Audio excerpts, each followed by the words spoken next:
सुखदेव जी महाराज ने आकर के उन्हें सांत्वना दी।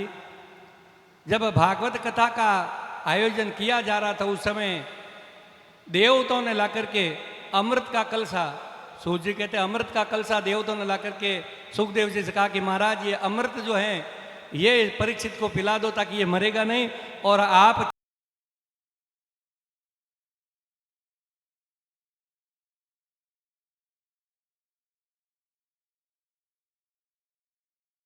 भी बड़ा अमृत है ये भागवत। जब ऐसा सौनकादिकों ने सुना तो कहा महाराज इसका कुछ और कोई मात्म्य बताइए। सूर्य ने कहा कि एक समय की बात है कि नारद जी बद्रिकाश्रम में बैठे हुए थे और बड़े उदास मन, तभी उधर से सनक सनंदन सनातन और सनत कुमार चारों भाई घूमते हुए वहां पर पहुंचे और इधर बैठ जाओ।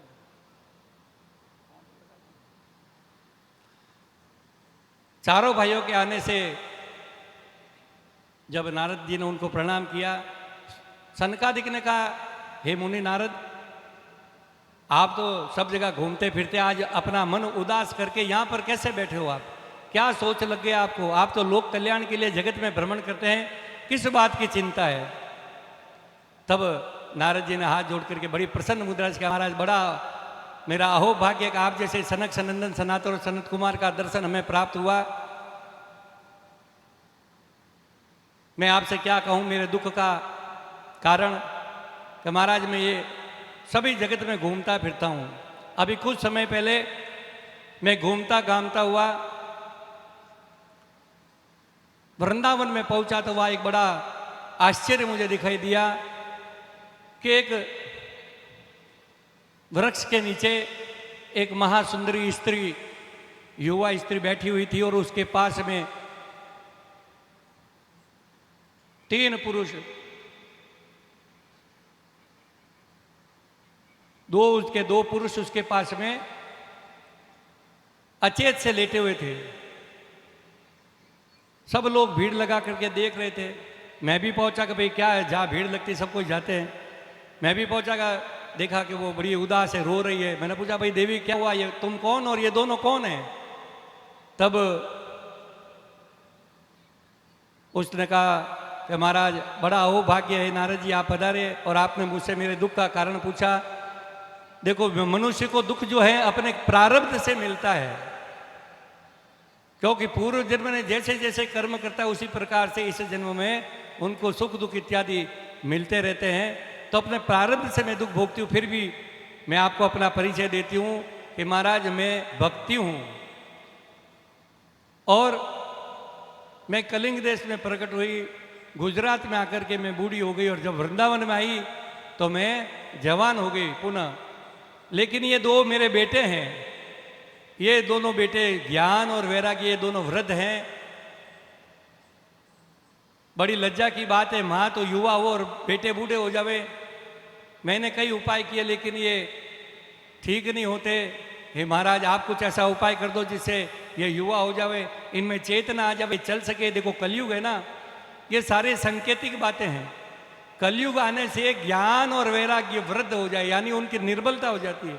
ज्ञान की बात नहीं रहती, वैराग्य तो छोड़ दो, ज्ञान और वैराग्य दोनों लुप्त हो जाते हैं। नारद जी ने कहा कि भक्ति तुम्हारी श्रेष्ठता बतला देता हूँ।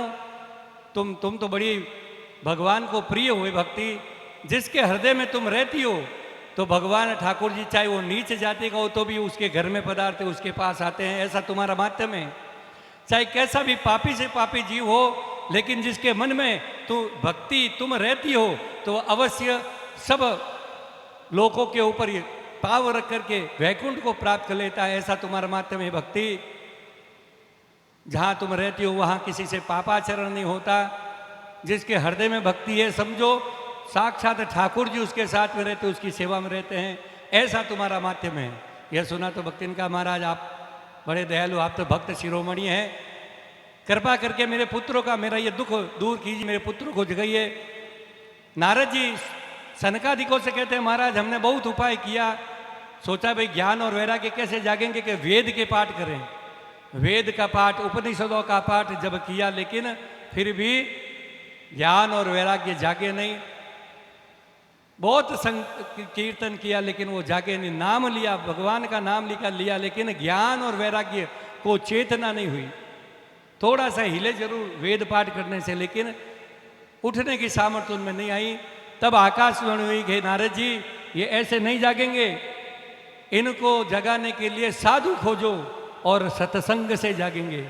जब सत्संग होगा तब इनमें वो चेतना आएगी, वो जागृति आएगी। एक घड़ी आधी घड़ी आधी की पुनियाद, तुलसी संगत साधु की हरे कोटि अपराध। जब साधु की संगत होगी, सत्संग होगी, तब इनमें चेतना आएगी। जब ऐसा मैंने ऊपर आकाशवाणी से सुना तो घूमते घामते पूरी पृथ्वी में घुमा, लेकिन महाराज इस कलयुग में ऐसे साधु भी बड़े दुर्लभ है, मिले ही नहीं कोई। साधुओं में भी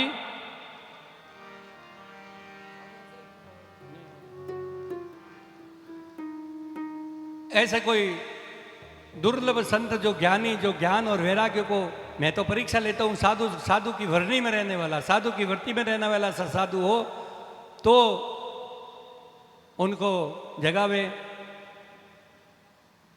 अब ऐसा आप जैसा कोई साधु जैसा मिलना बड़ा कठिन है। वो साधु भी कैसा चाहिए? साधु ऐसा ही गुरु भावे, साधु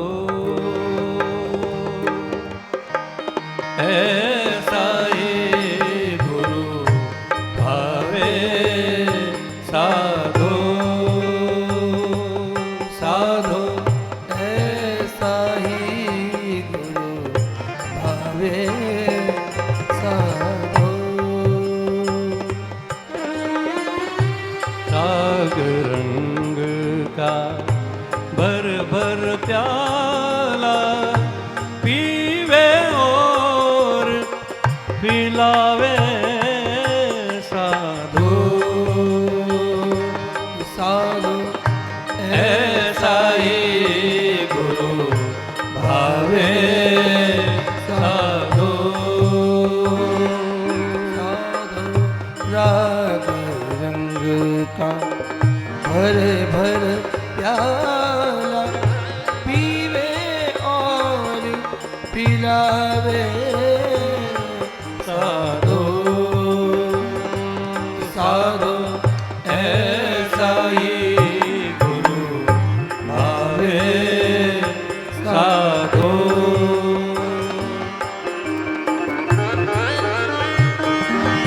विभो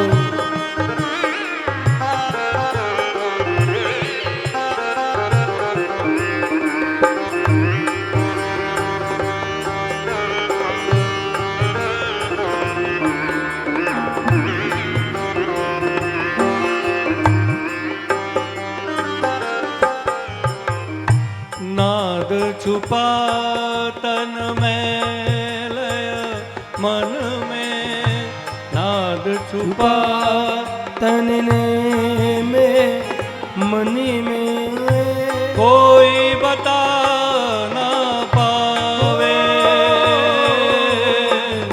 नाद छुपा तन में लय मन में, कोई बता ना पावे।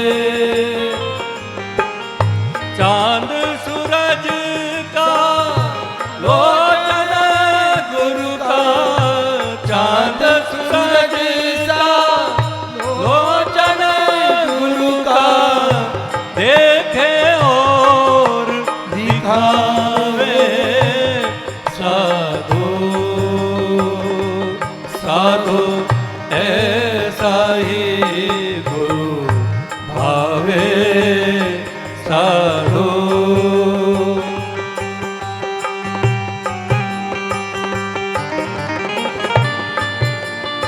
हरिबो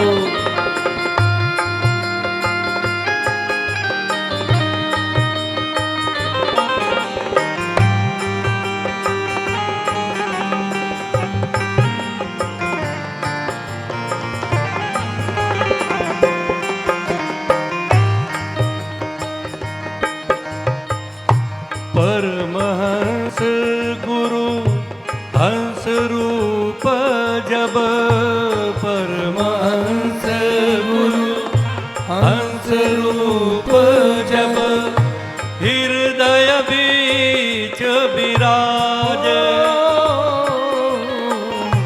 परमहंस गुरु हंस रूप जब, हृदय बीच विराजे। सप्त सुरों की वाणी गुरु की, सप्त सुरों की वाणी गुरु की। ओ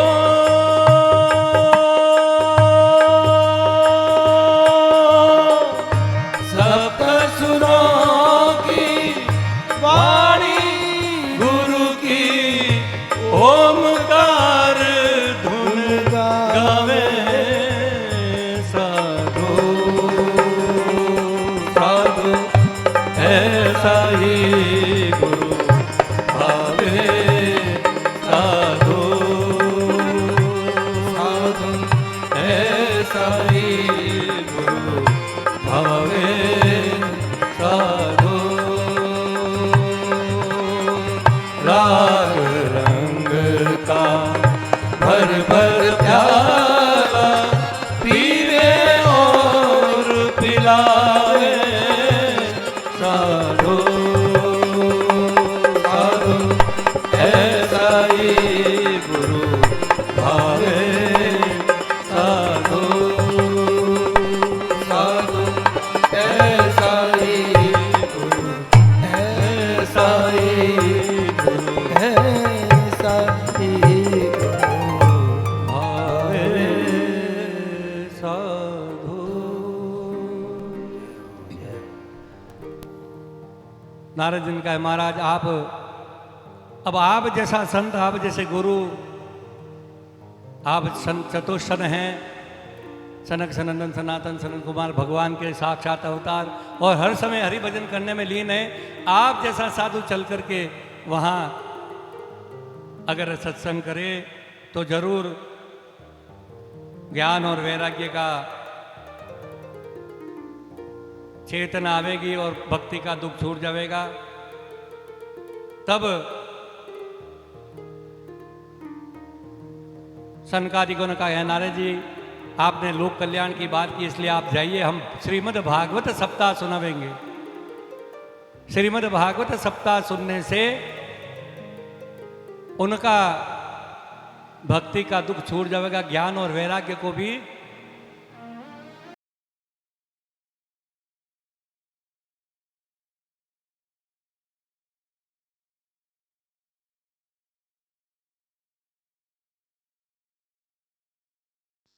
भी जागे नहीं कि आप कहते श्रीमद् भागवत करने मात्र से जाग जाएंगे। ताकि नारद जी आप तो खुद जानते हैं, ब्रह्मा जी ने 4 श्लोक पहले आपको ही दिए थे। नारद जी ने भगवान नारायण ने ब्रह्मा को दिए, ब्रह्मा ने आपको दिया, आपने वेद व्यास जी को दिए थे। वो मूल 4 श्लोक के जो 18,000 श्लोक बना करके श्री वेद व्यास जी ने वह भागवत सुनाई और अपने पुत्र सुखदेव जी को पढ़ाई। वह कलिमल को हरने में और सब दुखों का नाश करने में उसका सामर्थ्य है। मैं तुमको एक इतिहास की बात बताते हुए नारद जी, एक समय की बात है,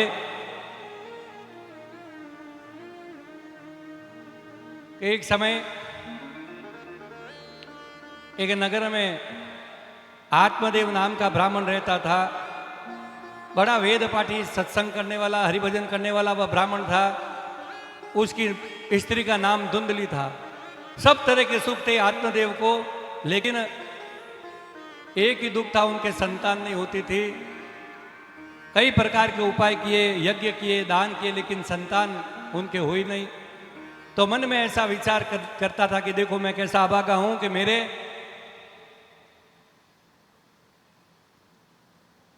संतान नहीं हो रही है। मैं जो वृक्ष लगाता हूं उसमें भी फल नहीं लगते, जो गाय मेरे पास में वह भी, उसके भी संतान नहीं होती। ऐसा मैंने क्या पाप किया।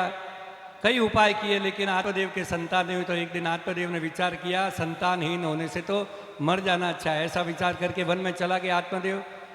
और जब वन में जाकर के ऐसा विचार करता था, नदी में डूब जाऊं, उसी समय एक साधु महात्मा वहां से निकले। आत्मदेव को देखकर कहा, हे ब्राह्मण, तुम यहाँ क्या, किस लिए आए हो, क्या करना चाहते हो? आत्मदेव ने देखा बड़े तेजस्वी ब्राह्मण हैं, बड़े ऋषि है, उनके चरणों में गिर पड़े, महाराज मेरे संतान नहीं है, मैं और आप की कृपा हो तो मेरे संतान हो सकती है।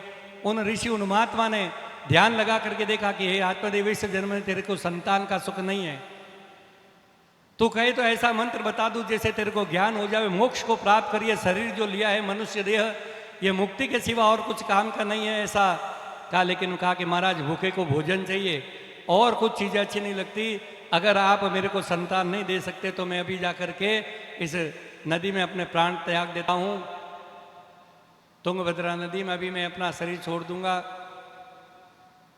ऋषि ने सोचा इस ब्रह्म हत्या का पाप लगेगा। कहा कि ये लो मेरे तपस्या का के फल अपनी स्त्री को खिला देना, उसके संतान होगी। आत्मदेव बड़ा प्रसन्न होकर के फल लेकर के अपने घर पर आया और अपनी स्त्री धुंधली से कहा कि आज मेरे को बड़े सिद्ध तपस्वी मिले हैं और उन्होंने फल दिया, इसको फल को लेने से संतान अवश्य होगी, ऐसा उन्होंने कहा, इसलिए तू फल खा ले जल्दी से।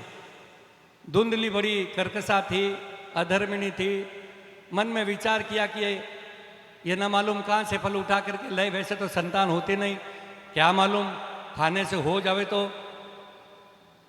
मैं तो नहीं खाऊंगी, ऐसा क्या कहा करके मन में विचार करके कहा कि मैं बाद में स्नान वगैरह करके खाऊंगी, और उस फल को छुपा करके रख दिया। आत्मदेव से झूठी कह दिया मैंने वह फल खा लिया है। बड़ी उदास रह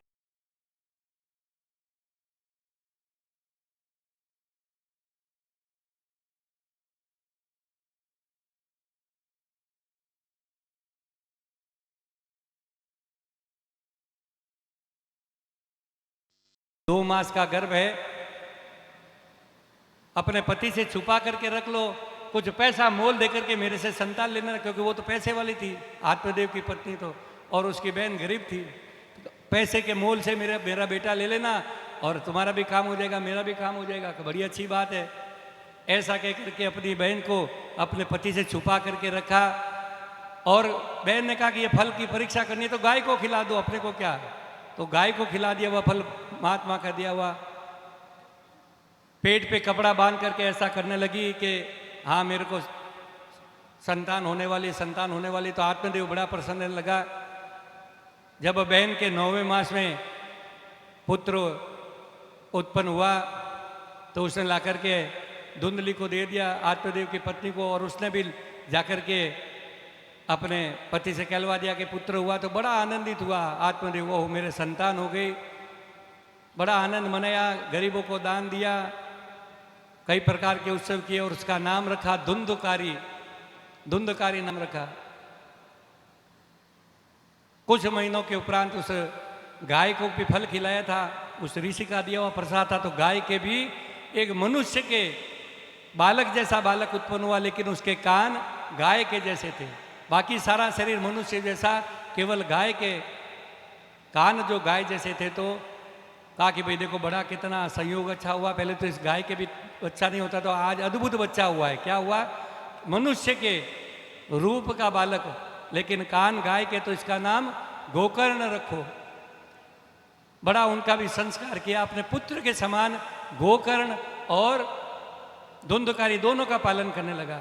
अब चूंकि गोकर्ण तो साधु की तपस्या का फल से उत्पन्न हुआ था और धुंधकारी तो ऐसे ही मोल लिया हुआ था, और माता ने लाड़ से और बिगाड़ दिया धुंधकारी को। तो अपनी मन मर्जी का काम करता था, जैसे मन मर्जी से क्रोध करना, तामसिक पदार्थ खाना, जुआ खेलना, मद्यपान करना।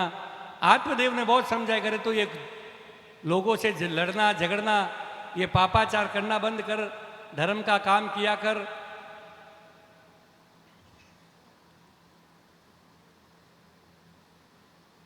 कई बार मद्यपान करके आकर के पिता से झगड़ने लगता, माता से झगड़ने लगता। माता तो कुछ कहती नहीं, पिता से ज्यादा झगड़ा करता था। गोकर्ण तो पढ़ लिख करके बड़ा विद्वान हुआ। एक दिन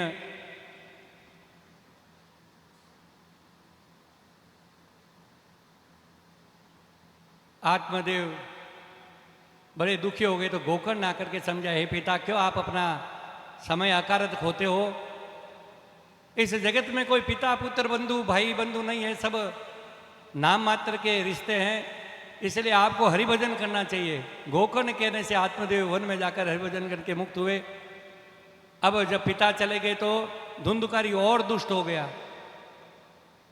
गोकर्ण ने सोचा भाई अब यहाँ रहना उचित नहीं है, क्योंकि संगति और कुसंगति में बड़ा भेद है। कुसंग में रहने से अगर कोई गुण भी होता तो वो भी चला जाता है, सत्संग में रहने से दुर्गुण निकलते हैं और कुसंगत में रहने से सद्गुण निकल जाते हैं। तो गोकर्ण ने सोचा अब इनके पास रहना अच्छा नहीं है, तो तीर्थ यात्रा करने के लिए और हरिद्वार इत्यादि उत्तराखंड वगैरह घूमने के चले गए। अब देखा न तो टोकने वाला भाई है न पिता, तो धुंधकारी बड़ा अपनी मनमानी करने लगा। एक बार घूमता घामता 4 वैश्याओं को ला करके अपने यहाँ पर रख लिया, नित्य उनका पालन करने लगा। घर में जितना धन था वो सब वैश्यों को दे डाला। अब धन खत्म हो गया तो वैश्या तो चाहती है धन लाओ पैसे दो, पैसे के बिना वैश्या पास में रहती नहीं, कैसे भी लाओ। तो अपनी माँ के पास गया, माँ को जाकर गला पकड़ा कि माँ धन कहाँ छुपा के रखा, देखो मेरे पास है ही नहीं। नहीं है कैसे नहीं, तूने छुपा के रखा, अभी तुम्हें मार डालता हूँ। धुंधली ने सोचा ये कैसा पुत्र मेरा उत्पन्न हुआ, इससे अच्छा था गोकर्ण था। कहा कि कल सुबह बताऊंगी। ऐसा कहकर के रात को ही घर छोड़ करके भागी, वन में जाकर के कुएं में गिर पड़ी और उसकी मृत्यु हो गई। अब धुंधकारी जो है चोरी ठगी इत्यादि करने लगा, लूटपाट करने लगा, जो भी रास्ते से निकलता उसको लूटता और ला करके उन वैश्यों का पालन करने लगा।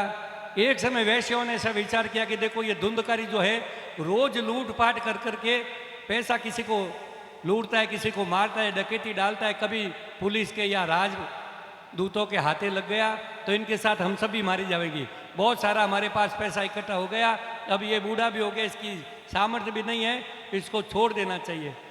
वैसे तो धन के लोभी होते, तो उन्होंने एक बार रात को क्या करें रात को उसको मद्यपान करा करके जब वो सो गया तो उन 5 वैश्यों ने हाथ पांव पकड़ करके गला दाब डाला। गला दबने से उसकी मृत्यु नहीं हुई तो उसके मुंह में जलते जलते अंगारे खीरे डाल दिए उसके मुख में। तब वह धुंधकारी मर गया और मर करके महाभयानक प्रेत बना। ब्रह्म राक्षस, ब्राह्मण का पुत्र था इसलिए ब्रह्म राक्षस बड़ा भयानक प्रेत बना और रात को डराने लगा लोगों को। लोगों ने वैश्य से पूछा भाई तुम्हारा वो जो पति था वो कहाँ चला गया, व्यापार करने के लिए गया है। उसका कुछ दाह संस्कार नहीं किया था, वहीं पर घर में गड्ढा खोद करके उन्होंने उस धुंधकारी को वही डाल दिया था। संस्कार हुए नहीं, प्रेत योनि में चला गया, बड़ा दुख पाता था। कई बार रूप बना करके लोगों को डराता था। लोगों ने उधर से आना जाना छोड़ दिया, वैश्या भी घर छोड़ के चली गई। अब वो सोने घर में वह धुंधकारी इधर उधर भटकता।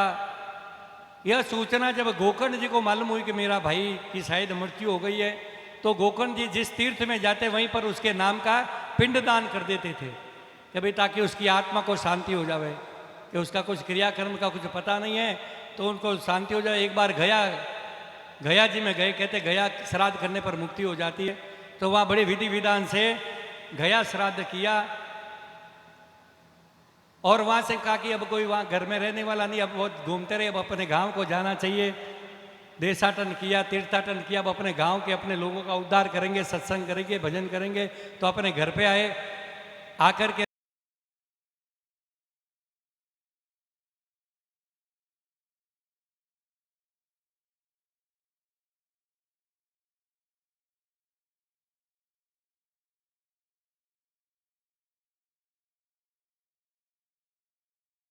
उनसे कुछ भयभीत नहीं हुए।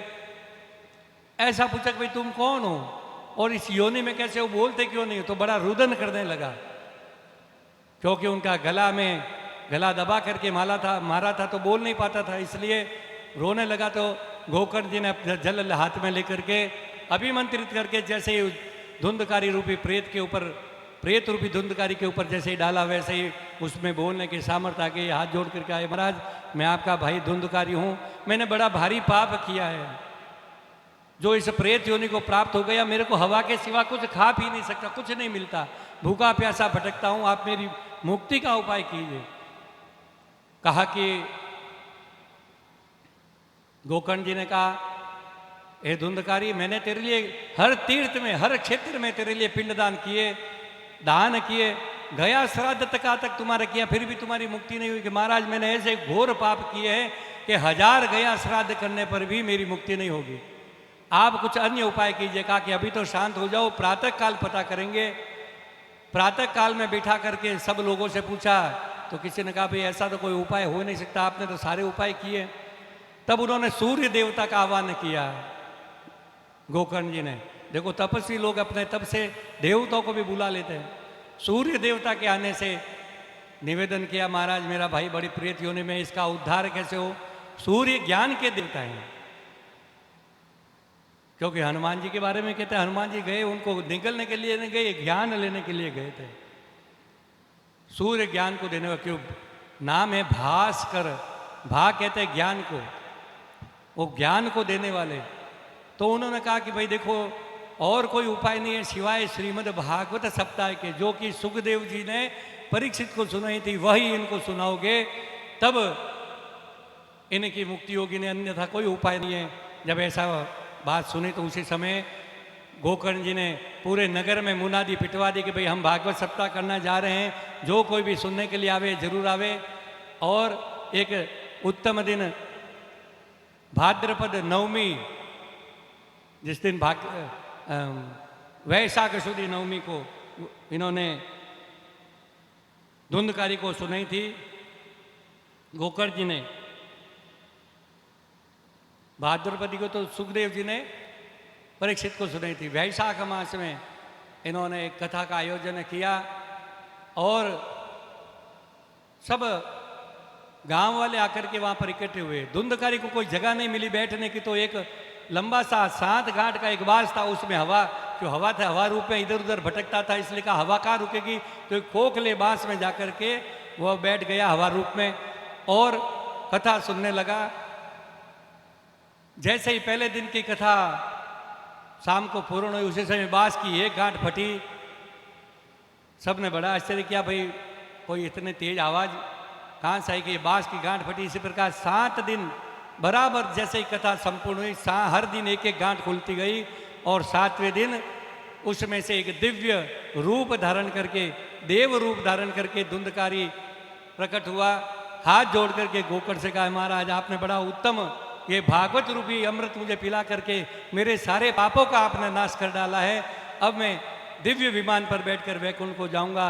और उसी समय देखते देखते सब लोगों के सामने वैकुंठ लोक को भगवान के पार्षद स्वयं आकर के धुंधकारी को अपने विमान पर बैठा करके लेकर के गए। अब श्रेय उनका गान करती थी। जब ऐसी महिमा देखी तब कुछ लोगों ने मन में ऐसा संशय किया, हे गोकर्ण जी देखो भागवत सबने सुनी, हमने भी बैठ करके सुनी है, और आपके भाई धुंधकारी वो तो प्रेत योनि में था उसने भी सुनी, लेकिन आपके भागवत कहने में भेद है। देखो गोकर्ण की तो इसकी धुंधकारी को तो मुक्ति हो गई, हम लोग ऐसे ही बैठे हैं, आपने जरूर कुछ गड़बड़ की है, हमारी भी हमें से भी तो मुक्ति होनी चाहिए। गोकर्ण जी ने कहा भाई देखो ऐसा नहीं है, भागवत श्रवण करने का ही एक तरीका है। जो कोई पूरे मनोयोग से भागवत का एक श्लोक आधा श्लोक भी सुने तो उसकी मुक्ति में संशय नहीं है, उसका कल्याण होने में संशय नहीं है।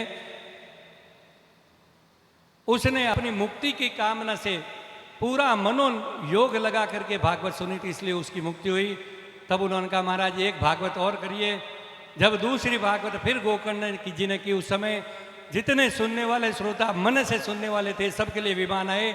भगवान स्वयं नारायण ने आकर के गोकर्ण जी को अपने साथ विमान पर बिठा करके वैकुंठ लोक को लेकर के चले।